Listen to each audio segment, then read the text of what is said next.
Nathan, I know we were ready to record today, but I think we've had a change of location. Is this our home state of Queensland? It is, Brenton.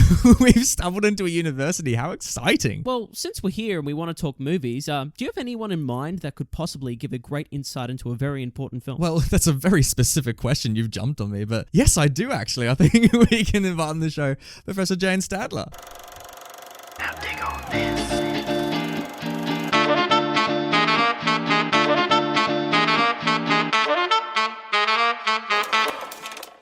Welcome to Classic Movie Banter. You know that podcast where me, that guy Brenton, and that other guy across the table, Nathan, Hey. we talk about films that are 20 years or older. 20 years or more specifically, Nathan? That's a great question that I should have definitely looked up.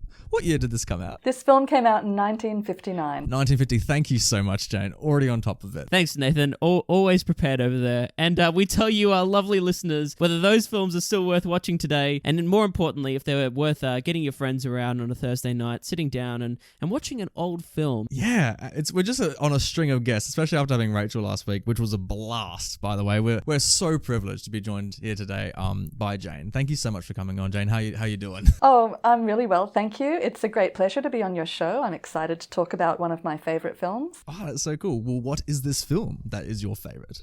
Can you pitch me the movie? So, Imitation of Life is a film about two single mothers, one black and one white. Lana Turner plays Laura, an aspiring actress who is a widow, who comes to New York City, and she runs into a black woman whose name is Annie, and her daughter Sarah Jane on the beach. And the two little girls and the two older women become friends and end up living together in a domestic arrangement where, of course, the black couple end up acting as domestic servants to the white couple, but they form a really important symbiotic relationship where they help each other with their careers and help each other raise their daughters. So on the one hand, it's a beautiful story of female friendship. But there's a lot of other complexities to it. Oh no, what else is going on? Well, I think with any great film, the film is always about something more than just the storyline. And this film is great because it deals with really important issues in the civil rights era, such as the relations between black and white people, and also the development of feminism and women being able to enter into the workplace and to have careers that are independent, become financially independent and independent from their husbands or their fathers or any kind of male figures. So that's an important part of it. But the other reason why I think that it's an important film is because it's a film about film. Alfred Hitchcock's Rear Window or Catherine Bigelow's Strange Days are about Hollywood. They're about cinema. They're about the voyeuristic gaze of the camera and the way that it kind of tries to record the experiences of life. And in my mind, at least, Imitation of Life is explicitly signaling in its title and also in the role that the lead actress plays. She plays an actress. It's a film about performance. So as a former drama student... Oh, yes. We both are, actually. We're both well equipped on that. I think you and Brenton would probably really appreciate that it's talking about the masks that we put on as we pass through everyday life. And in fact, as we sometimes try to pass for something other than what we are. What a good pitch she's done. That, I think, has topped like any pitch for any film that either you or myself have done on this show. Like that was just straight to the point and articulated so well. So thank you, Jane, and thank you as well for not only coming on the show today, but bringing this film to my attention, because I was not familiar with the director, who was Douglas Sirk, or his filmography. It's been an absolute blast to kind of watch this film, and knowing that this film was the last feature film that Douglas made. It has me intrigued to kind of go back through his filmography and see more of his films, because I guess I'll get the ball rolling as a new viewer of The Imitation of Life. I think I was taken aback at first, and I wasn't really sure how to feel about the film like initially. So it was good I had some time to digest this kind of epic story that I just viewed. I've walked away and again, like with any great film, I think this has left such a mark on me in the sense of like I haven't stopped really thinking about it since I finished viewing. Nathan, how do you feel? Yeah, I feel the exact same way. Like when I first finished it, it was that I had to like just just sit down in silence for a little bit and really just digest it, especially as the credits come on at the end. And you're like, there's a lot there, and the film's very ambitious. Like as you said in there, you have you follow this woman's wonderful like career. She's trying to become an actress, and adjacent to these two women she brings into her wing, this black maid and this mixed race daughter. And so you see these kind of two competing rises in their careers, and you kind of watch that unfold over the film, and it spans over many years, this movie. So I agree, because it's so ambitious and you see it tackle race and class and everything else that's going on there. I sat back and I'm like, like it was a lot to take in. And yeah, in the days that have passed since it's one of those beautiful films that you do think more of, and little things kind of stand up like, oh yeah, that's what was going on there. So I agree.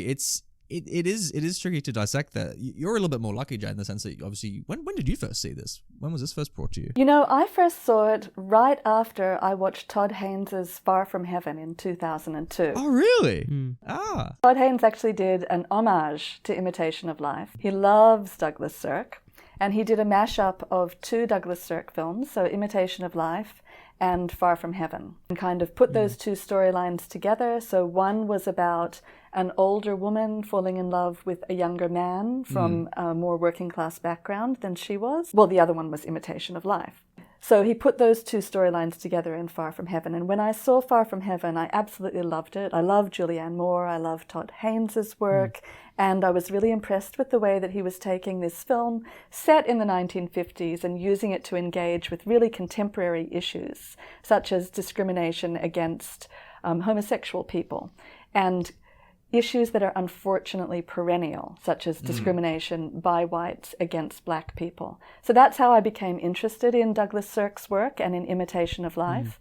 And after I watched Sirk's film, which is a really luscious melodrama, absolutely beautiful in terms of its mise-en-scène, its lighting, cinematography, its costumes, and everything like that, I then went back and looked at the original novel on which the film was based, and the film that it was a remake of. Yes, this comes from a long line of adaptations, this film that we're talking about today. So did your opinion of this film, was it shaped after you saw those other adaptations as well? Did it change how you felt about this particular film? I loved Douglas Sirk's version even more after I found out the history of it, because the original novel was set in the 1910s in New Jersey, but it was written and came out in 1933. And the film adaptation, the first film adaptation by John Stoll, came out the year after in 1934. Okay. So this was at the very beginning of the Motion Picture Production Code, otherwise known as the Hays Code, which was a way to regulate Hollywood cinema. That's right. Yes, that's where all the tragic kissing came from, where they're just pressed up against each other and all that. And where bedrooms had separate beds for married couples. Yes, like, oh. So the idea behind the Motion Picture Production Code, which came in 1930, was that films should not portray anything that could lead the audience to moral depravity. Really? Yes. Okay. And of course, all sex was morally depraved.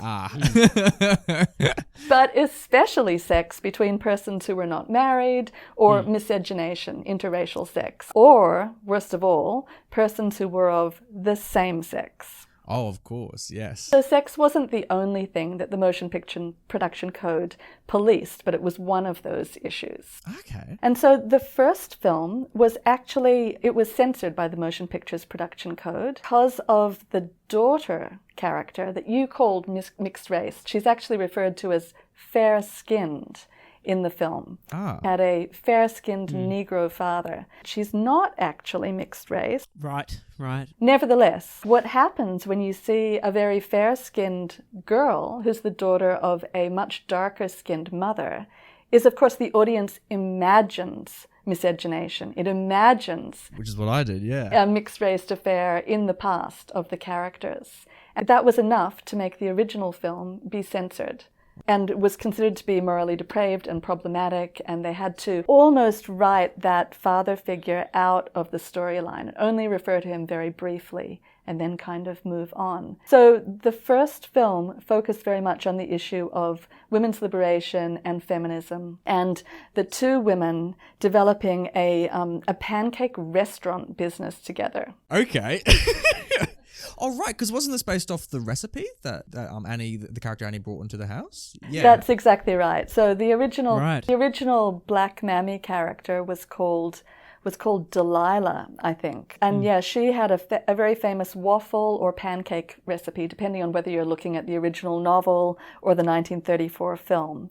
And Bea, the white woman, her husband had left her a maple syrup business. So, of course, what goes better with maple syrup than pancakes or waffles? So they joined forces and they developed this great restaurant franchise, which just sweeps across the nation.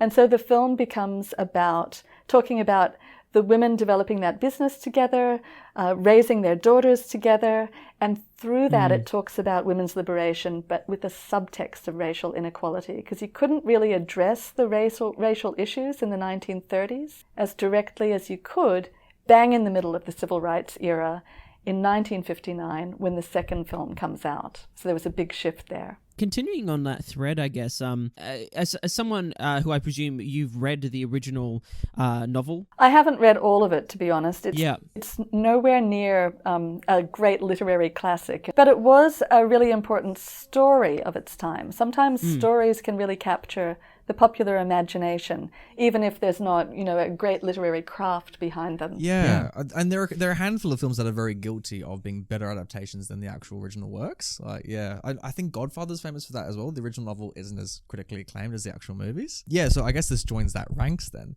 And it's funny because from an outsider's point of view, I thought this was such a great take as well on the American Dream, because we see two kind of contrasting versions of that. There's so much juxtaposition in this film, but especially with that take of one being, to not veer near spoilers, but you see one go in one direction, another kind of go in another direction.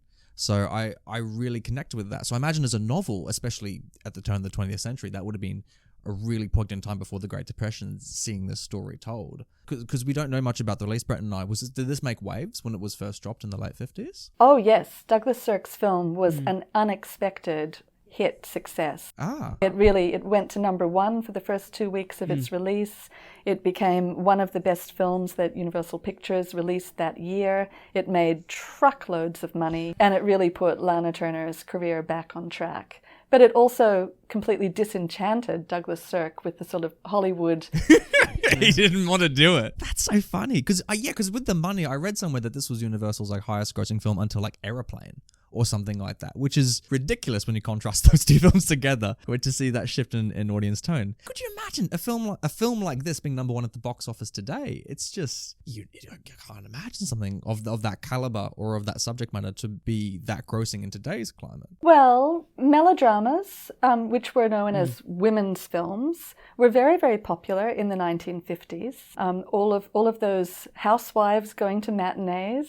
It was a disparaged genre in some senses because it was aimed at women, but it was also at that time telling a story about the civil rights issues that people were really, really socially engaged with. So if you think about the Black Lives Matter protests now, so many people of every age and every race and all the spectrum of genders are participating in, because it's a human rights issue. That's exactly the context that was happening back then. So in a sense, I can see a film like this being just as popular now. Partly because if you take a genre film, they're not necessarily needing to take it as seriously as they would, say, a documentary or something like that. So it can be a bit more extravagant or a bit more subtle in the way that it tells the story and get people to engage with it more imaginatively. Yes, yeah. Yeah, so I think maybe not this exact film, but a film that was dealing with these issues in a more contemporary setting, I think certainly could capture the imaginations of the audience today. Yeah. I guess maybe you see that mirrored maybe with Moonlight from 2016 or something like that. I'd wanted to jump on the back of that as well and just say, kind of, I guess, the way this film is crafted and, what we've spoken about this film so far and how complex, I guess, it is in terms of its the multiple threads to this storyline. The way we're talking about it now, because we're obviously reaching, we're talking about civil rights issues and whatnot, which are an integral part of this film. But again, what I appreciate about this is that in terms of the plot and in terms of, I guess, the themes as well, like, it's not just about the civil rights. There's so much going on, you know. Initially, we're presented with these two women who come together and find themselves in a living arrangement with their daughters and whatnot. It's also about the ambition and the rise to fame of one actress and one star, and how she negotiates Broadway and Hollywood and her career, and how that affects her family life, her relationship with her daughter, and her friendships as well. Like, I think that it's so complex in that sense. So when we reach the climax, the climactic moments in this film, there are so many just wonderful scenes. The characters are presented with difficult, complex issues that earn the audience's attention. You know, like, I was just fixated on the screen once we got to the third act, and once these multiple threads kind of came to a head. It's funny as well, because like Brent and I both go into a lot of these movies on the show quite blind. We don't have any of that context going in. We look at it just as art. And it's funny how much richer the experiences of the movie is, knowing that history as well, you know, bringing that up. I've got two ideas about what Brenton just said there, and it's really interesting because in the sense that, yeah, there's a lot of threads going on. Early on in the film, I was asking myself, what's the dramatic question of the story? Because I couldn't decide what it was yet, because you have, you know, the storyline obviously of you're watching Laura's career, and then Annie kind of dealing with reconnecting with her daughter and that, and then you also have the daughter, you also have Sarah Jane, what she's going through, and so and each of them kind of have a major theme attached to each of their storylines. So when it came to the climax, I was scratching my head going, what's going to be the climax? Is it going to be Sarah Jane's story wrapping up? Is it going to be, you know, watching Laura retire, or seeing what kind of how the direction her career goes in? So I was questioning that the whole film, and then I realized that I didn't have to find one for me, because there was actually one out there for everyone. I think maybe what Douglas did, this is just my reading of it, but I feel like it's one of those movies where you could kind of say there's a little something for everyone. So I feel like whatever plot resonates with you the most is the one you're going to latch onto the most, which is why I think Brenton, as he watched An Actor's Rise, is that the one that stood out for you, Brenton? No, actually, it really? No, it wasn't. At first, I was kind of, you know, asking kind of like why, because again, you're asking yourself questions of like, where's this going? When you're watching something, when you're about to do, you know, a podcast on the film, I'm wondering where it's going and what's going to happen. But and obviously, like, you know, because we spend that first act like so focused on that rise to fame, and you got a romance plot with Steve going on. Yeah, and that's what I was going to bring up. And then you have this thing going on with Steve, and the way that continues throughout this kind of epic storyline throughout the years, and how his relationship with that family changes and evolves over time is very interesting as well, and is another, I guess, complex issue that's addressed somewhat near the end of the film. So there's a lot going on, and so like that juxtaposed, I guess the two daughters juxtaposing against each other, and I guess their strive to find their own identities is really kind of what I guess I latched onto, was the juxtaposition between the daughters, which I guess really comes into effect in the third act, I guess. But yeah, it was interesting the whole way through. Like straight away from the beginning scene, when we're introduced to all these characters, some at a very young age, it was so interesting to me. I was on board to see where we were going, even if I wasn't quite sure where we were going, and I couldn't have guessed. It's surprising. There's moments in this film I was genuinely surprised about it, and like it goes narrative direction. It's like, oh, okay, we're going to go into that territory. And also, how did you two find the tone of the film? Because you have this very jolly kind of jazz music soundtrack that's kind of amplified. I'm like, oh, this is great. But then you have some extremely serious scenes. So how did you feel like Douglas kind of balanced that? I think tonally the film just works really well with the genre of melodrama, which tends towards the hysterical and uses music to orchestrate the emotional ups and downs of the characters, and really telegraphs to the audience how the characters are feeling and how the audience should be feeling. Yes. But Cirque also uses color and lighting to help to sort of modulate the tone and create stark contrasts between the light moments and the dark moments, the shadowy characters and the brighter characters. It's a beautiful film in that way, but I think that as you've been talking about it, you've drawn out a number of really, really important themes that have run through the story from the novel, the first film, and the second one. Yes, we did it. You did it. Yes. That point that you started with, Brenton, about ambition and capitalism is actually really important, because Cirque intended the film to be a critique of both white culture and black culture in America. Remember, he's a German immigrant, and he's seeing American culture as an outsider. He's an insider in Hollywood, but he doesn't feel that he fits in. And so what he's trying to articulate in the storyline is a critique of this system that he's now complicit with. And unfortunately, that comes through a little bit as a critique of women's ambition, and particularly of Lana's ambition to become an actress, but also to just earn money to support herself and her family. And her family then comes to include her maid and her maid's daughter. So actually there's quite a noble aspiration there, and yet she's still portrayed as being a very superficial and selfish character who's sacrificing family time and family relationships in the service of this ambition to become a Hollywood actress. And she sacrifices love for that as well. Yeah, how relevant is this film for Me Too as well? Like, especially in that one, especially, like, we'll get probably more on spoilers, we'll talk about the specific scenes, but there's very Me Too kind of content in here. It is baffling how relevant this feels. Like, it almost felt like it was a response to what's happening today. Like, it's crazy that this was, and people often do this with old films, like they alienate, that was going on back then, you know, back in those old antiquated days. But I was just sitting there going like, yeah, all those points raised, like you just feel it. And from the first film through to the 1959 Imitation of Life, the black woman is always helping the white woman to earn her money.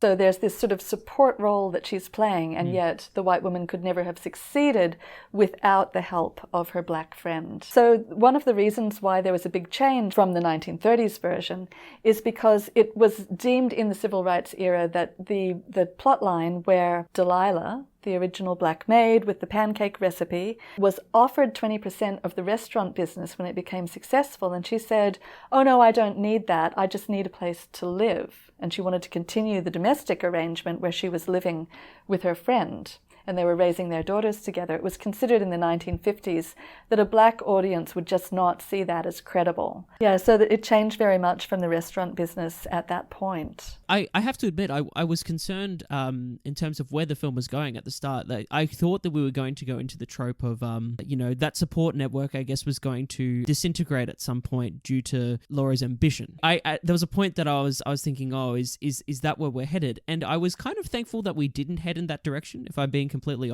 honest, that the film wasn't about that their friendship still remained strong, and that there was other conflicts that came between them in some aspect. So I did appreciate that. And also, just going back to the point on Laura's ambition at the start, it's interesting because I can understand that how Circa's trying to paint that with the context that you just provided. But I have to admit as well that I did take her plight as a noble one, because there was such a tight bond there between this family that had been created. So, and because I think as well, we see the lows of that plight, and we see that at the end of the day, she is just trying to provide for her family, that it is noble in that sense. So then when we're presented, I guess, with the dramatic question of, was her ambition getting in the way of her being a good mother, a good friend? I was kind of on Laura's side. I saw that, whilst, she had given up some aspects, or, had not prioritized, some aspects of her life, at the end of the day, it was still in service of those aspects. So I think the film did just like a wonderful job providing an insight into that balance. This film just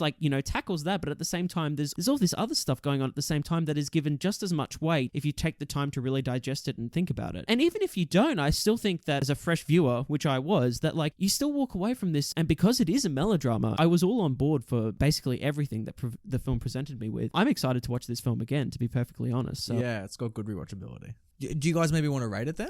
I mean, yeah, it's like, I wonder what we're going to give it. Yeah. You're fond of me lobster, ain't you? I think that was my rating. So, I guess in terms of our structure, I definitely give this a thumbs up. I think, in today's context, especially as we've discussed, I think there's still so much to learn, from this film. And people, I think, can still watch it and enjoy it, because there was no point in this movie that I was watching it and I went, I wasn't taken out by it being a product, I guess, of its time. It's kind of timeless in that sense. So thumbs up from me. Yeah, I mean, the question we kind of asked on the show is like, would we recommend this to mates on a Thursday night? If you're having friends around for a movie, I don't know if having a quiet meditation on all these themes is exactly, I don't know if that's, it depends on what you want to do, if that's how you want to spend your night. So this film it feels so relevant. More people should watch it, obviously. Like, there's so many great things, not just to learn. It's not really I never found it like a learning experience. I found it more of an empathetic experience, and it made me understand these ideas greater from it. So 100% watch it. I think be ready for a big piece of work.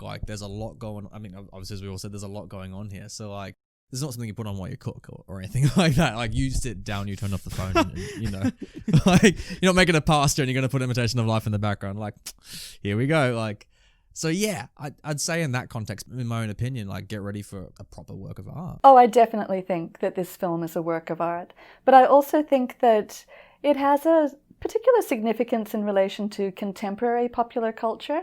And if you are having mates around to watch Netflix or watch a film, that might be the way to get them into it. The guy who created Glee, Ryan Murphy. Murphy, he recently did another Netflix series called Hollywood, which is very much about this exact era of filmmaking that Cirque was working in. And he references a number of directors like George Cukor, who were active during that time, a number of producers like Ross Hunter, who was the producer for Imitation of Life, a number of actors like Rock Hudson, who were in Cirque's films, and that's the era in which Hollywood takes place. So if your friends have seen any of that contemporary Netflix series, for instance, that might be a way to get them interested in seeing a film that is of that era that Hollywood is critiquing.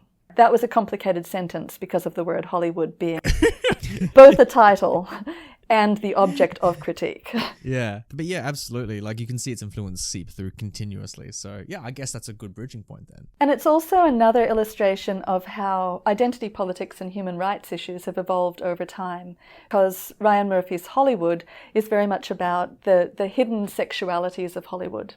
The love that cannot speak its name, the lesbians and the gay men who were very active in the creative community at the time, but who could not be represented on screen at that time. And Cirque, of course, was working with these people and trying to tell subtle ways to tell their story. But there were still some things in 1959 that could not be represented, and homosexuality was one of those that could only be represented covertly. And as I mentioned earlier, the issue with interracial relationships as well, it was still very sensitive at the time that Imitation of Life came out. The studio producers were really, really worried that it wouldn't play well in the southern states because of the racial issues. And then, in fact, the entire South of America would boycott the film because it was taking up the issue of race relations head on and of the class relations that are embedded within race relations. And indeed, of the gendered relations that are embedded within race relations as well. It is an old film, a classic film, but it is also, I think, a film in which those issues still have very contemporary relevance. Absolutely. Also has a beauty that doesn't age. I just think the lushness of the costumes and the set. Yeah, I read somewhere it was like the most expensive budget for a costume at the time was like over $1 million back then. Like, and it shows. Like, it's very lavish in that sense. So Lana Turner is a very beautiful woman, and they put very, very expensive clothes and jewelry on her. Oh yeah. She's just, I suppose, eye candy is not an inappropriate term. No, and the film was in a meta way kind of addresses that in the movie. Like, the producers looking at her. I guess we'll get into it in spoilers, but yeah. Actually, yeah, let's spoil the movie right now, shall we? Let's do it. You spoiled it. What? The movie. Oh. So, like, immediately following that thread then, when she goes in for that first audition and she, you know, kind of sneaks her ways in and all that, like, yeah, when he's inspecting her face, like, oh, I like your bones. Like, and you're like, oh, you're being so creepy. It's like, you kind of get that. It's almost a meta commentary on Lana herself, right? Like, it's funny because I got very nervous in the celebratory scene where the playwright is like approaching her very, you know, forward by the window. And I don't know if you got this, but like, because we see in the audition when she meets that first producer, it's very like, man wants sexual things from her to advance her career. I didn't know if she was going to reciprocate that with the playwright, if he was being creepy towards her too. So I was surprised when she said to the playwright, I love you back. I was like, oh, where did this come from? Because we've been shipping Steve the whole movie. So I'm like, oh, okay. So I found that contrast very fascinating. Oh, well, the producer's a Harvey Weinstein character. Deep in her heart, Laura wants to be an artist. That's how she sees her acting career. Yeah. Brenton, how did you sit with Steve? Because I loved him for a little bit, but then the second he started getting in the way of a career, I'm like, what are you doing, mate? Everyone loves you. And then you're acting like this. Like, I can understand that someone would question the industry in which she was choosing to take part in. And especially when she gives the context of how that producer had acted towards her and, you know, and what he had wanted from her. So I can see, like, not necessarily even as a romantic, you know, because Steve is obviously, you know, the person that, spoiler alert, because that's where we are, that she ends up with in the man she marries and the man whom she truly loves. At the same time, you know, like I do understand. I didn't see it was so much of him getting in the way of her career, so to speak, maybe, but that he was just actually considering her well-being, as I think most people would. Yes. I just kind of took it that was more of what it was in reference to. But I can see your point as well, Nathan. Laura, at the same time, you know, knows kind of what she's getting herself into, and it's fascinating watching, for instance, in that first meeting scene with the producer and how she tackles getting seen by this man, and the way that she manipulates the situation in her favor. I just thought was just an excellent showcase in showing the power of Laura and her intelligence and how to navigate the entertainment industry. And then on top of that, like you said, it is kind of a meta commentary, and it is kind of the director's way of saying, you know, of pointing out the flaws in the system, so to speak, but not undermining the character at the same time and the choices she makes. Yeah, she didn't, like, with the power dynamics there. I mean, that was horrendous, obviously, that scene, but we see her learn from it and kind of drive it in that kind of sense. So by the time, at the end of it, when we see her career be successful, she's almost impervious to it. You know, she's like negotiating with this Italian director who's very, you know, big and you know, he's got braggadocio and all that kind of stuff. And yet we see she wins the argument with him. Like, we find at her daughter's graduation, like, yeah, he settled to my terms. You know, she's like, she's playing the ball court well. And like, she's so in charge of her retirement as well. The only real obstacle for her retirement is her family. And we see her kind of battling both that and the other, which is why I felt it was so contemporary, because seeing a woman balance both family and career is such a relevant question. Also seeing men balance family and career, but seeing that then versus now, it feels like that's still as relevant then as it was today. I think so, and I think not just for the Laura character, but for every character. So every character has to make a serious compromise, and they have to act or perform or deceive in the act of making that compromise.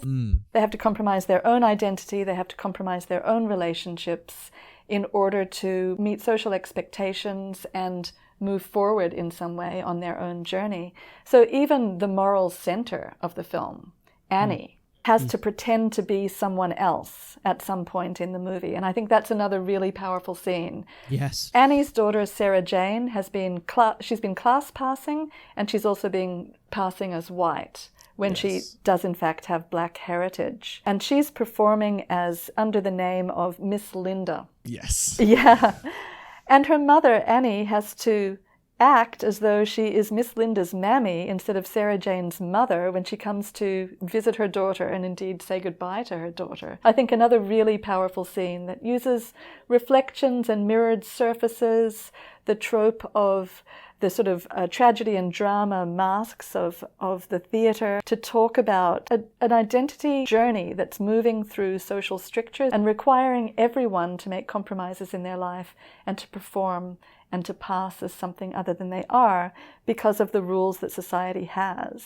That was one of my favorite scenes in the film, actually, the scene that you just referenced, final farewell between mother and daughter, and the way it's interrupted by the friend coming, you know, into the space, and you know, and how it's presented, and how, like, you know, both characters, then we see the mother-daughter relationship, and then it's literally torn away from us as they assume their parts, so to speak. And obviously that was a climactic scene, but just going back to the start of the film and how we were initially introduced to all these characters and the two daughters specifically, one of the more interesting aspects of the film, I thought, and the thing that was kept taking me aback, was how this young girl, Sarah Jane, how her interactions throughout the film progress. You know, we're introduced to this girl, and initially I think it's the first, you know, instance that we're really introduced to her kind of, you know, conflict and her having to, you know, play a part or wanting to play another part in society, was when, you know, the question of the dolls came up, you know what I mean? At the start of the film, it was something that, you know, some other characters saw as an insignificant gesture over a doll, over a toy, was something that was obviously attached to her identity, and how that affects her, and how that, you know, how those moments grow throughout the film as well. I just thought she was a fascinating character, and then to see that kind of, that tragic, the final moments of the film when she arrives, you know, at the funeral of her mother, and I guess that act, I guess, comes crashing down in that moment in a very public way, which is obviously just like so provoking, and really just like, you know, for me, just was just like such an emotional moment in the film. Yeah, I just really enjoyed that journey throughout the film, and how it didn't overtake the plot at any point. It was just there. It was beneath the surface to a certain degree until it couldn't be contained anymore. I love that you brought up the scene with the dolls. So it's a scene at the beginning of the movie. The two little girls, who are about age 5 and 7, are playing with dolls in the apartment the first night that they meet each other. And Sarah Jane is given the black doll to play with on the assumption that she will be able to identify with it. She'll see something in it that represents herself and will, you know, bond with this baby doll. But she wants to play with the white doll. Now, what's interesting there is that Cirque's making a comment on the representation of black identities in Hollywood. So black actors were often played by white actors in blackface for much of the history of Hollywood. And in fact, Sarah Jane is played by a woman who is part Mexican, who isn't part African American. Yes. So there's a kind of meta-commentary going on there. Even as black actors and actresses become more visible on the silver screen, they're still having their identity effaced. Yeah, and you can see that being more relevant than ever, especially with the streaming services right now. They're dealing with that censorship and these older titles that, you know, propagate blackface or the you know, they have this whitewashing. They're now being removed and that kind of stuff. So it's fascinating seeing a work like this address that through its own themes, through its own actual storytelling, as opposed to you seeing it so bluntly and kind of basically in front of you. So yeah, isn't that fascinating? I love as well because just talking about Sarah Jane's arc, what actually stood out for me was the juxtaposition in age. I was really surprised this movie introduced a 10-year time jump. I didn't see it coming. And I thought what was so smart about it was that we met Sarah Jane as a child. So for me, there was like, obviously the funeral's a huge emotional standpoint, but I was actually really crushed when we saw what Sarah Jane was choosing to do. And we kind of see it through Annie's eyes as through her, like the mother view, as we see her child, you know, be vaudeville and like do this provocative dancing on stage. So because we know Sarah Jane as a child, we've seen her as this, you know, cute little girl, we've had to accelerate as an audience and kind of go, oh, she's a grown woman now doing these very grown woman things. So I had to adjust that accordingly. And it's funny because that was purely based on age. That wasn't based on class or race or anything like that. So that's kind of what resonated with me. My standout scene from that was when her mother first comes and finds her at the club, and once again Sarah Jane's denying her heritage, and one of her boss or something like that tells Annie to go anyway because she's out of here anyway. I found that stood out so much because I saw it as blatant racism in that moment. Because early on, we see Sarah Jane complain about her race so much, but it's more of that telling rather than showing. It's in only these little moments we see that shown rather than told. So yeah, I don't know. Did that stand out for you guys much? I thought Sarah Jane's character, she was really just trying to be able to succeed on the same terms that her friend was able to succeed. You see scenes of the two little girls in primary school, in grade school, and Sarah Jane's trying to pass as white. This is a comment on a very, very famous court case, which is called Brown versus the Board of Education in 1954, which is when the Supreme Court of the United States, just a few years before this film came out, decreed that it was unconstitutional to have racial segregation in schools. It created structural inequity that would affect people for the rest of their lives. So here we have little Sarah Jane kind of fighting against racial segregation when she's 7 years old. And then she's fighting just to get a job that a white girl could get.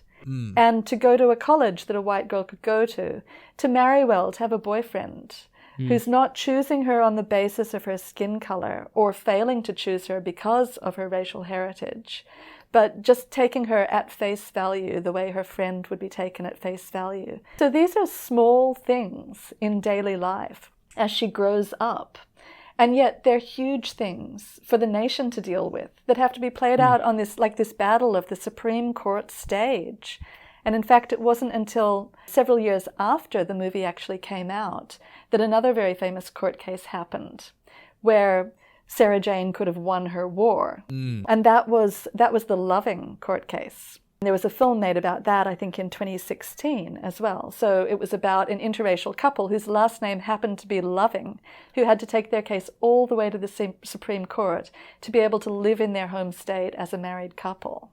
So it wasn't until, I think that was 1967, that Loving versus Virginia was won in the Supreme Court, and that interracial marriage was finally allowed happen. See, that just adds so much more like depth to where we see her try and connect with this white boyfriend that she hides from the family. It's like, how tragic. Yes, and how Yeah. tragic that she chooses Troy Donahue. I know. What a bad bloke. I mean, we only meet him for one scene as well. But like, it's obviously horrendous, that whole scene. But I was very confused. Why was it irony that Douglas chose to put like this upbeat jazzy music as she was being beaten up? Like I found that very odd, because like as she's been struck, there's this kind of like almost like jazz swing kind of tune going on. Yeah, I think at the beginning of that scene, so we're talking about a scene in an alleyway when Sarah Jane is a young woman about 18 years old, dating a very white, blonde young man. Oh yeah.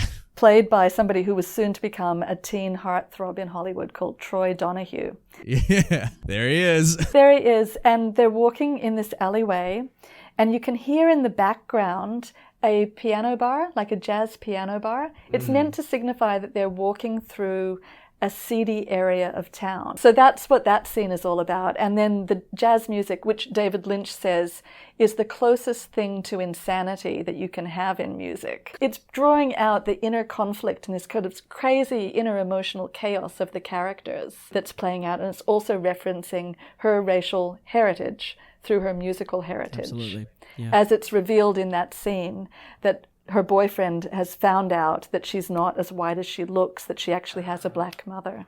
That makes so much sense. This is why I love having Jane here, Rachel. She can just tell us all the answers. For me, Nathan, like I can understand why it was, initially viewing it was a confusing choice. I guess like juxtaposed to like because the film, as we've said many times, it's melodramatic. Like the musical cues are really kind of enforcing like how we feel in certain situations. So for me, like to have such a perfect choice of score to underpin that moment in the film, I just thought it was a perfect moment and a really interesting choice of music because of the cultural aspects of it and what the scene was about. So for me it was just like it was a standout moment in terms of like the score, but not so much in terms of a confusion, which I can understand, but just like I was just like, wow, that's just a really fantastic choice. But Nathan, you brought up the point as well about age and the age gap and the age jump and jumping between age and the journey, I guess, of these two girls. Something I wanted to bring up was the relationship between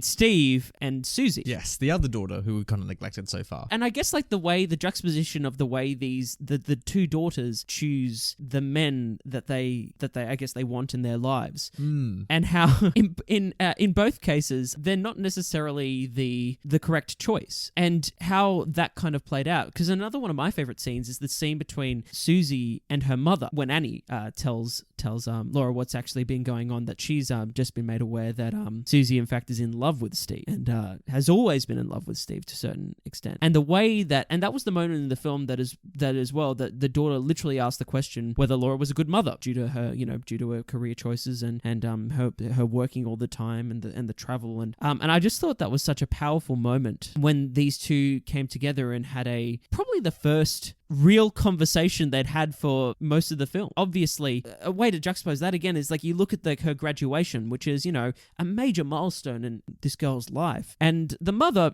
is supportive, is there on the day, and that's noted as well. It's almost as though, what the daughter wants is to have the conversation they have that moment of conflict, at that graduation, in the sense that she just wants her mother to be honest with her, to be her mum, to tell her that she's proud of her. But instead, the scene is about this new horse, that she has bought her daughter, and and that is her way of expressing her love. Even more so powerful when you juxtapose it with Sarah Jane and her relationships with men as well. Yeah, it almost feels like satire at points, because I feel like he's almost like mocking that kind of like melodramatic elements. Like, here's your beautiful mansion, here's the big house, like everything you want, and yet they're all kind of miserable in it. Like, no one's really happy yet, even though they have all these things. I don't even know if that happiness has even reached at the end of the film. I don't know if any character kind of is like, well, I got what I wanted, and they're kind of sitting there. I guess the only real thing that I felt was happy, maybe, is that Steve and Laura finally get together. But like, that's kind of the one little flag I was waving. Like, the rest is kind of, there's so many failures. I think you might be fundamentally misunderstanding the genre of melodrama. You're supposed to realize that the characters haven't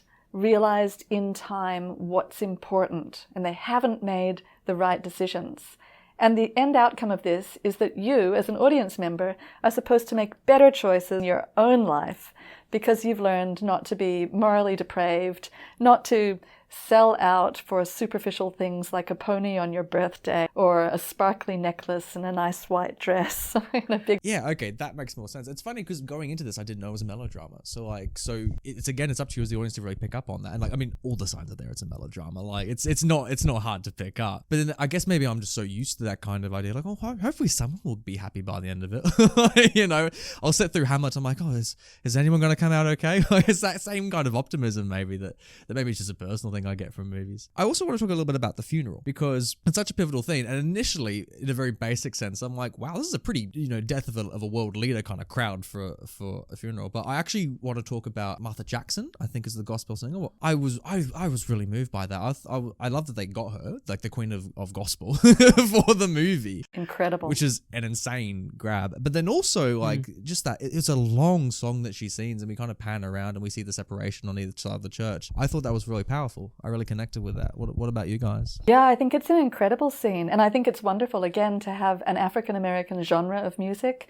gospel music, and a distinctive African-American cultural practice, which is going to church, joining in with the singing and being part of a big congregation that's celebrating together.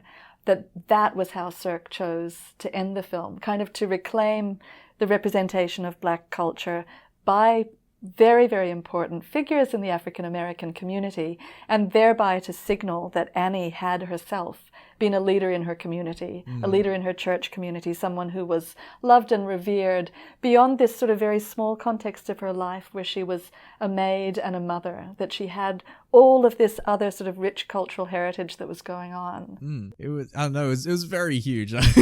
The moment that I teared up was in that scene, and it was just the simple choice of shot to show how many people this woman had affected, how large that community was, and like you said, what a pillar she was for that community. And we only get the one lens throughout this movie. You know, we only get the one insight into these characters, basically these 4 characters and that family and how they interact together. Whereas there's this whole other world that's outside, you know, and that Annie was interacting with, and of course she was. So I think I've mentioned before that the mise en scène, which means the costumes and the setting and the performances and the lighting, are all very, very important to the film. And Cirque's known as a director who draws on his sort of cultural heritage and the film movement of German Expressionism, which was also, in fact, a theatrical movement. He draws on the things that he learned as a filmmaker growing up in Germany and brings them to the Hollywood context to make the elements of the film that are not about story express the story. So he does this in ways that might seem overblown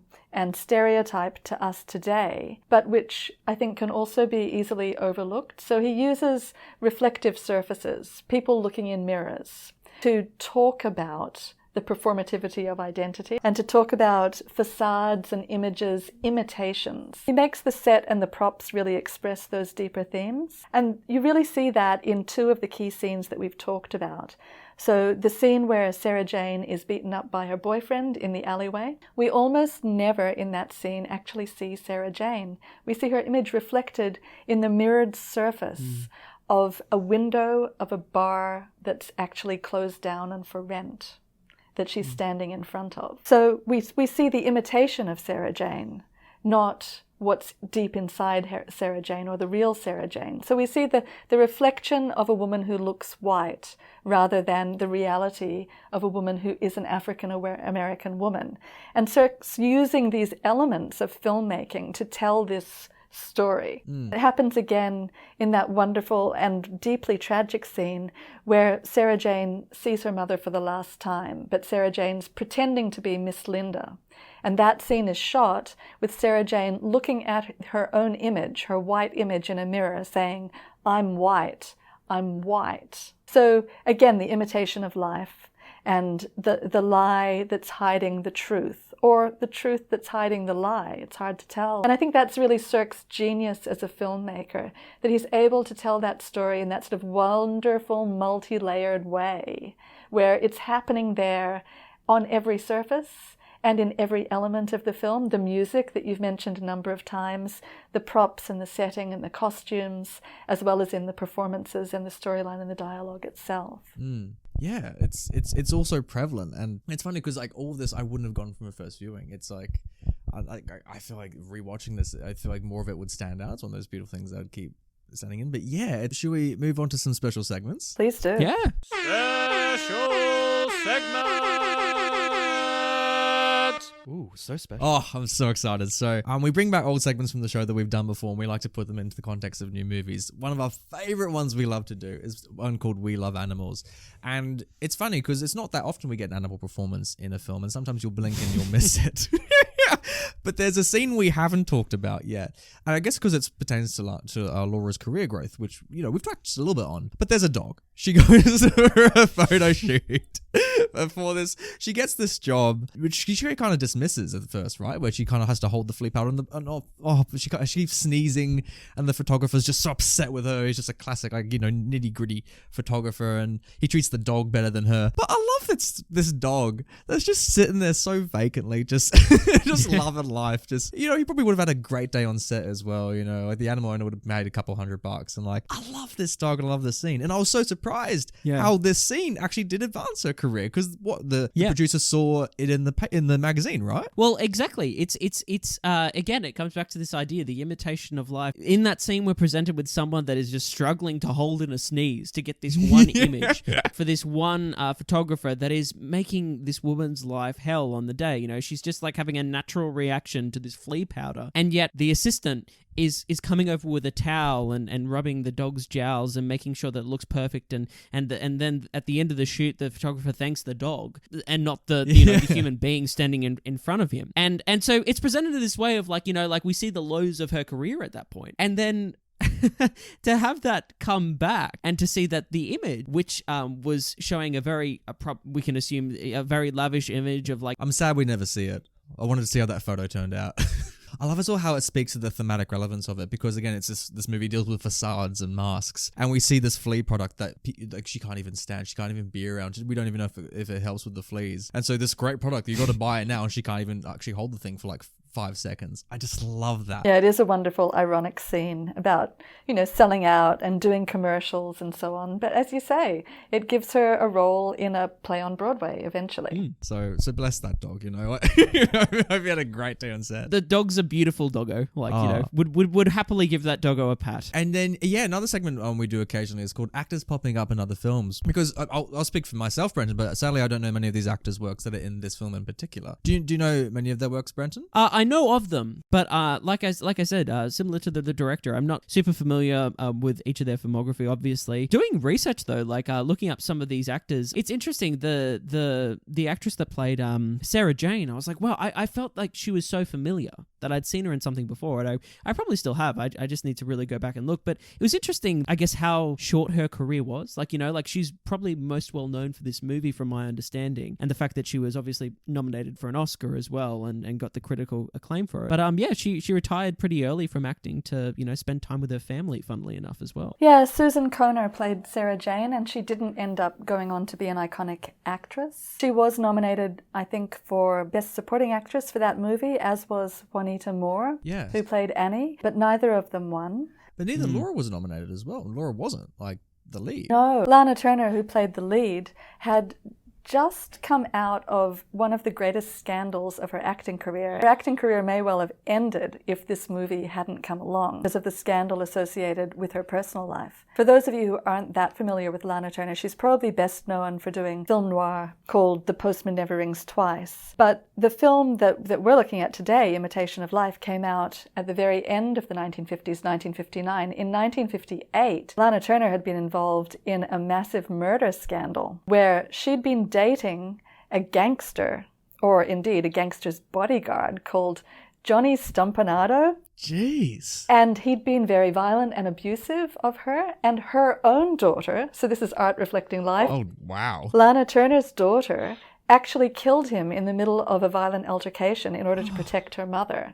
So this had all been playing out in the courts and in the media. Jesus. And then she gets cast as being, as in this Imitation of Life movie as a famous actress with a troubled relationship with her daughter and with men. I can see why maybe as far as publicity goes, this film would have attracted the public's attention. They're like, here we go. Like, that's insane. So that was Lana Turner's return to the screen. Wow. Do you reckon maybe she was snubbed for the Oscar because of that? Do you reckon that influenced it? Or it could have just been a very competitive year for 59? I don't know. I think that she probably wasn't nominated for the Oscar simply because the other cast members really outshone her. Juanita Moore's performance and indeed Susan Conner's performance as Sarah Jane were just so rich and powerful. They kind of stole the show. Yeah. But the white actors certainly had more prominence in that film. So another one of the white actors was Sandra Dee, who played Susie. Now, the words Sandra Dee are probably most familiar to contemporary audiences for the film Grease. Yeah.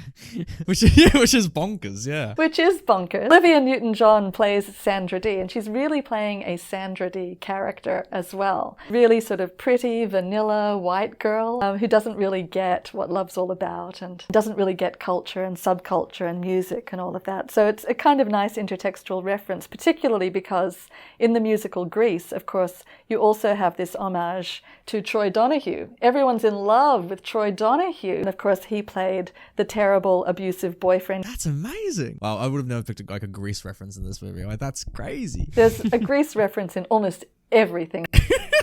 Oh, brilliant. Well, should we see what stills this movie? It's blinding. For our new listeners today and for Jane, for anyone that doesn't know, What Stills This Movie is a segment on the show where either Nathan or myself or the two of us together, we pick a single frame from the film we were reviewing, and we pick that on the basis of maybe it's just a beautiful piece of cinematography, maybe it's just a funny image on its own, or it's just something worth talking about. There's still, because there's a couple of great ones there's great frames from this movie that we could talk about. But I really want to talk about this because it's something we actually haven't touched in the show before. There's a scene where, you know, a cocktail's being made for Steve, and as they're sitting at the bar, there's in the background this very curious painting of what looks to be a clown. And I've seen this in a number of films now where set designers or directors have chosen paintings or photos or whatever it will be in the background, and it kind of diverts almost attention from the scene. For me, it did. Obviously, there's like a 30-second scene where she's just mixing a cocktail, but I was staring at that thing the whole time. I was trying to work out why this thing is there. Well, I was a little bit bemused. I'm sure there's great significance and deep meaning here because the art director would never have just chosen a random piece. No, of course not. Certainly not for a Douglas Sirk film where everything's considered so carefully. So the painting shows what looks like a kind of sad clown with a bright red nose and a lot of makeup on, you know, mouth, white face and so on, looking at Steve and at Laura as they have a drink. So to me, this exaggerated makeup, the white face and the black lips and the bright red nose are emblematic of the Germanistic expressionist tradition where costume and makeup are used to express the unexpressible, express what's going on inside the characters. So I guess I was just interpreting this as being yet another level of commentary about the masks that we wear, makeup being one of those masks, or paint if you like, or the kind of clowning around or performance of something that's not ourself. And this sort of clown character is looking on at them as though he's kind of critiquing the interaction that they're having. So they should have gotten a photo of like Joaquin Phoenix just like staring at them from the side, like. I think that would. I personally think that Joaquin Phoenix should be in every movie. Oh, it'd be great. Oh, could you imagine Joaquin doing like a Steve, like he's like the boyfriend figure, just like just rocking up, like, is this my time to get married? Yeah, he's just taking photos. Crikey, he could easily do a photographer, just like. Well, you know, if you've seen The Master, we've seen him play a photographer before. See, this movie would have a very different angle if it was Joaquin playing the boyfriend. You'd be like, oh, Laura, don't go near him. Like, I'm with you though, Jane. I think Joaquin in any film adds something special. So you know, why not throw him in there? Yeah. So should we have a look at this film's poster? Oh, let's give it a look. Banter. Yes. Let's look at this film's poster. But is it art? Imitation of Life. Like, one of my favorite things about this show is that the posters, because we do movies older than 20 years, they're normally so rich compared to sometimes what you see these days with posters. There's great attention given. And let's have a look at this one. It's chosen very interesting poses for the painted characters on this poster. And it's funny because we've talked so much about Sarah Jane in this movie, and so much of the movie is dedicated to her in a sense, but she's so small in this poster. Yes, it's interesting. Let's say which characters are given the most significance, I guess, on this poster, and which ones aren't. I feel that if this poster was made today, it would be very different than the poster we've been presented with. And obviously that has to do as well with who has, top billing, and I'm sure there was many negotiations about whose name was first, the prominence on the imagery for the advertisements for the film and whatnot. And I'm sure it was all carefully considered, but I think, if this was made today, obviously it'd be very different, and I think that both Annie and Sarah Jane would probably feature very much more prominently. Yeah, because look at the order some of the names on the poster are. Like after Lana and John, the next is Sandra's name, which is interesting, and seeing the order of the billing. Well, Lana Turner was contracted to the studio. Oh, okay. So they told Cirque that they wanted her to headline the film. So he didn't actually necessarily have a lot of choice around that casting. So she's up front and center, wearing a beautiful white dress and pearls around her neck and red lipstick, right in the middle of the poster. You're meant to come to the film if you're a woman because you're a fan of Lana Turner. But then, of course, there'll be a romantic subplot. It is a Hollywood movie. So you have to have John Gavin, who plays Steve Archer, and that's going to get a lot of people into the cinema. So I can only imagine that the producers saw the storyline for Annie and Sarah Jane as being kind of a subplot, which is why they're much, much smaller, down in the bottom right-hand corner of the frame, and billed last of all, apart from the singer, Mahalia Jackson. All of the persons of color are billed toward the end, whereas the white characters, who are much more prominent stars at the time, have what they call top billing, i.e. their names are mentioned first, toward the top of the poster. What makes me kind of sad is my eyesight's failing because I'm an aging professor. I can't even see Douglas Sirk, the director's name, on there. Yeah, you're so I know. right. Right down the bottom left there. Whereas today, with a director of that prominence and stature, the director would be used to sell the film. Yeah. Yeah. Yeah, think about the advertising now for like Spike Lee and Nolan and Tarantino. It's like the biggest words. That's right, the auteur director. I don't know at the time as well whether this was considered, but this is Douglas Sirk's final feature film. But not posthumous, correct? He was around when it came out. He'd left America. He was fine. Yeah, so the system really saw the director as being a cog in the machine, a little bit more so in the 1950s than it did today. So our adoration of the auteur director, the director that headlines the film, really emerged in the 1960s. He just missed his chance. And the directors of genre films, like melodrama films or westerns or horror movies, were really not seen as being auteur directors until a little while after that as well. So it was more the art film directors that were revered for doing something different rather than doing a studio movie at the time. So I think that's why we don't see the prominence of the director there. But for me, this film, Douglas Sirk made it, literally, figuratively speaking. And if you look at the 1934 version, there's such a stark contrast in terms of aesthetic quality and in terms of thematic richness and complexity. So he was really able to make a Hollywood studio film into something that was much, much more than the sum of its parts. I've noticed this a few times when we talk about some films that are based on our adaptations of usually novels. And that is this same image that keeps popping up, which will feature like an image of a book, and it will have on the book the title of the original author and the title of the novel that it's based on. The one that jumps to mind instantly is To Kill a Mockingbird, and it has the exact same image on its poster. See, I wish films did that today. Could you imagine like there's a poster for like a Marvel movie, and then on the poster is like this like little Marvel comics book, and it's like the characters kind of leaping out of that. Like, it'd be amazing, like, wouldn't it? Like, oh, you see like a poster for Hunger Games, and it's kind of like just like Jennifer Lawrence jumping out of a page. Like, it'd be great. So yeah, I don't know why, but I guess sure it was probably the easiest way to communicate back then when posters were sometimes the only marketing material they'd see. Posters usually will be based on the novel by so and so, or based on characters by Stan Lee or whatever it is. Like it's still, but it's not as prominent as this image of this book. It's true. The most guilty culprit is To Kill a Mockingbird. I don't know if you've seen the poster. Yeah, it's like what were they thinking? Like, yeah. So title talk. Ooh, it's the title. Imitation of Life. Was there an imitation of life in the Imitation of Life? Absolutely. There's copious examples. Like, what a title as well. Like, thematically it underpins it so much. I don't know what else they could have called this movie. I think it nails it on the head, right? I think it's a really well-chosen title that really helps to lead the audience in to think about the thematic complexity of the film, to think about acting and performance, to think about Hollywood, but also to think about identity and the superficiality of our own identities that we project of ourselves to others, the things that we hide within ourselves from others. It's interesting because it's an interesting title to pitch to friends. You got to see Imitation of Life, because I don't think someone who knew nothing about the movie would go, oh, I wonder what Imitation of Life is about, you know? So many titles we've done on the show for movies, they're always titular. Like Mad Max, we see Max be mad, or Annie Hall, you know, we see who Annie Hall is and that kind of stuff. Imitation of Life, whenever you have a theme be the title, which is also quite prevalent, it kind of almost invites that there's going to be more to the film when you sit down to it.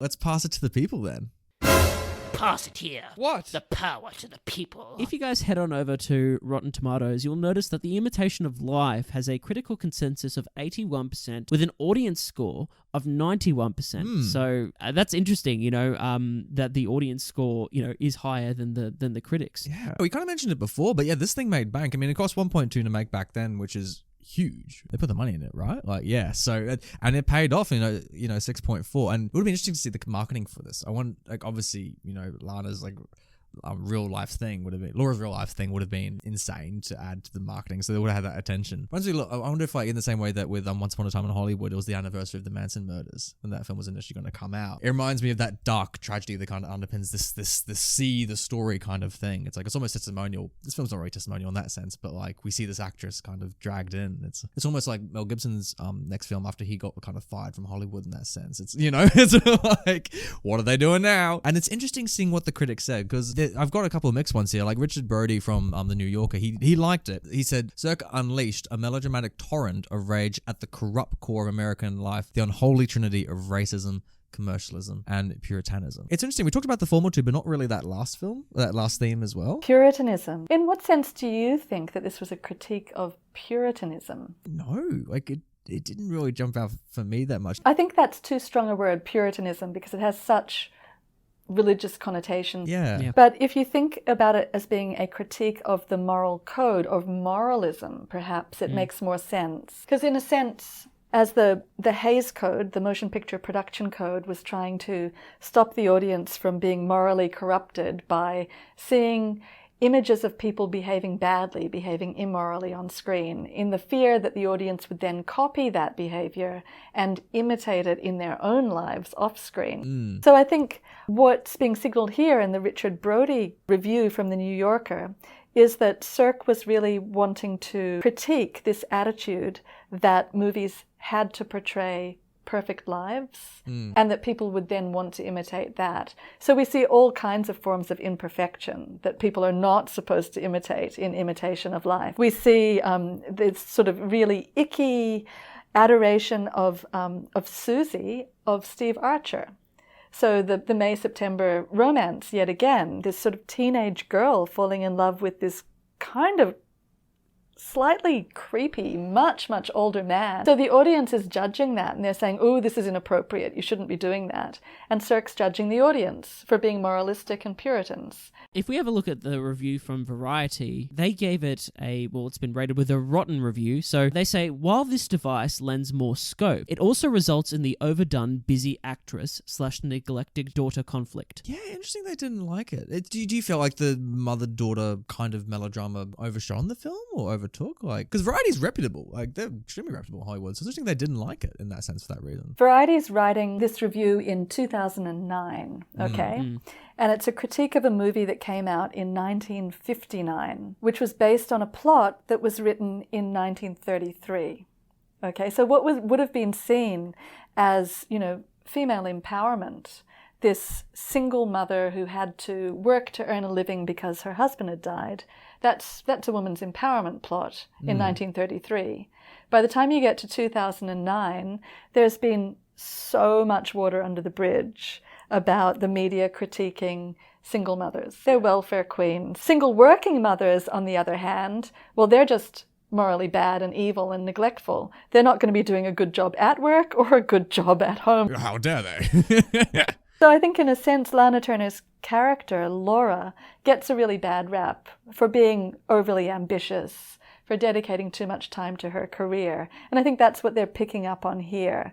The busy actress, neglected daughter conflict kind of was critiquing the sort of the single working woman, and it's being written from a perspective where that's really a bit passé and old hat. Looking in the audience scores, though, an anonymous person wrote, great movie, gave it 4.5 stars, said, good story to go along with the times. And it's interesting because we're saying it's so contemporary right now, but I'd be curious to see if you listeners or anyone else who watches this movie almost dismisses it in that sense of like, oh wow, look at what they were doing back then. It's like, because I've been guilty of sometimes looking at these old movies and you think, wow, things back then compared to now, it's so easy to alienate due to that time difference. I'm glad that, this anonymous reviewer is with the times, Well, I really like the review by an anonymous reviewer right underneath that in 2016, which has an egregious but absolutely hilarious typo in it. This reviewer says, this movie is about as good as a 50-year-old movie can get. And that's not even the typo I'm talking about. He or she goes on to say, I suppose, but honestly, it is lacklust at best. And I will never understand why an almost homeless, jobless woman is screwing around at the beach and find another homeless, jobless woman. WTF are they doing at the beach instead of finding work? And it's a real review. It's a real review. It's a real review. I also like how that's backed up with the 2.5 star rating. Yeah. It's still got 2.5 stars. So, it's... It's some. But my favorite part of this consumer review is that it's critiquing the movie for being lackluster instead of lackluster. Yeah. I know, I feel like there was more lust in this movie. It's like... If only they could have shown that forbidden love being consummated. Oh, I tell you what, that's that's what we get to today's cinema. I can see that's obviously a very specific nitpick. It's like you got these two women who very coincidentally bump into each other at a crowded beach. Like there is that, but I feel like that kind of is the breadcrumb of melodrama, right? It's kind of these coincidences. It's all happening together. So, but also it's adaptive. So in that sense, you can't really attack this movie for doing it because that's what happened in the original. So like, but bless they were alienated by it. And Michelle A gave it 5 stars and wrote, Mum's favorite movie. Watch every Mother's Day. Very curious choice for a Mother's Day movie. It's obviously it's a film that definitely explores motherhood. It's interesting because it's very tumultuous. These two mothers with very tumultuous relationships with their daughters. So maybe as a mother and daughter, I don't know, obviously, but maybe you'd feel more connected because you're not doing what they're doing. Maybe, I don't know. I just think it's really kind of sad to watch it on Mother's Day since the best mother in the movie dies at the end. Yeah. Like, what are you saying about your own mum? It's like she's just sitting there a little bit nervous holding her popcorn on the couch. Like, ooh. Bootsamo on YouTube wrote a comment 5 years ago which said, a fantastic film on so many levels, and noteworthy that Hollywood even tackled this subject back then. Well done, Douglas Sirk. A melodrama, yes, but such an excellent film. I wonder if audiences would be alienated by the fact it's a melodrama. Like people going, oh, it's so overdone, that kind of stuff. But do you ever get antagonism towards melodramas, or do you love that play box? I think the only sort of difficult thing with melodrama is that it's really marketed as a women's genre, and that it's really been taken over by television, so sort of by soap opera in more contemporary times. I think we all love a dramatic movie. Yeah. And we all love an emotional movie. But that particular genre sort of got a bad rap for being sort of daytime matinees for housewives, the weepies, and so on. I think melodrama's underrated. Let there be more. Fantastic. Do you have any other favourite melodramas that you like besides this one off the top of your head? I spring onto you. Oh, there are a lot of great sort of 50s melodramas by Nicholas Ray as well as Douglas Sirk that were using the sort of small town and family environment to really talk about much bigger social issues, much deeper issues in the fabric of American life at the time. So I love those films. And I also like more contemporary films and filmmakers like David Lynch who are really critiquing the melodrama and critiquing that sort of small town American lifestyle in series like Twin Peaks, absolutely making fun of the white picket fence kind of small town as being a veneer or a facade of American life rather than looking at the real life that happens to everyday Americans. So I like melodrama precisely because it is doing that social critique and also because it's so visceral and emotionally engaging and over the top. Fantastic. We've got one final YouTube review by Rita Stokely, written 10 months ago saying, crazy how this movie feels a hell of a lot more cringy and hard to watch as an adult than when I first saw it as a child. To which I just raise my eyebrows and say, I don't think this was ever meant for a child audience. Jeez, could you like what parent's like, we got to give the kids something to watch. Quick, let's whip out the DVD Imitation of Life. But could you imagine? Yes, please. I want my small child to watch a domestic violence scene in an alleyway, and also, a really inappropriate falling in love with an older man scene. Brenton has a history on this show because he watched a lot of kind of for older audiences films when you were a kid, right? So like, what age, Brenton, would be the minimum you think to watch this? I'd say youngest. I'd say around, you'd have to be at least a teenager, but I'd say 14, to be honest. Okay, yeah. Because, it's not even just, yes, the content itself is adult, but it's also, understanding and appreciating the themes of the film and appreciating the film on the level that it's trying to get you to acknowledge it on. You know what I mean? Well, that's hopefully the point. That was the Imitation of Life. We did it. That was an absolutely wonderful episode. I'll throw this out to our listeners out there. Tell us your thoughts, engage in the conversations. Tell us what you think of the Imitation of Life, your experiences with the film, whether you've gone away and watched it after listening to some of this episode of Classic Movie Banter. Let us know. You can get obviously on our social platforms, which are, Twitter, Instagram, YouTube comments, or just send us an email. And then on top of that, I'd just like to, again, thank you, Jane, for just providing such, an interesting insight into this film that you love. And also just introducing us and our listeners to this film. It was such a wonderful experience. And like I said, I can't wait to watch it again. So thank you so much for the conversation. Thanks, Brenton. It was an absolute pleasure to be on your show, and also to be back here at the University of Queensland with former students. It's great being back here as well. I'm so glad we were able to do this today. I so hope we hear from you guys and we hear people watching this movie and talking about this movie and seeing how else, they reflect it. It'd be interesting to see if there's antagonism or if people really love it. So yeah, hit us all up so we can keep the conversation going. We'll see you next week for another great classic. And Brenton, this is a very big university, so I think we should try and find our way out of here at some point.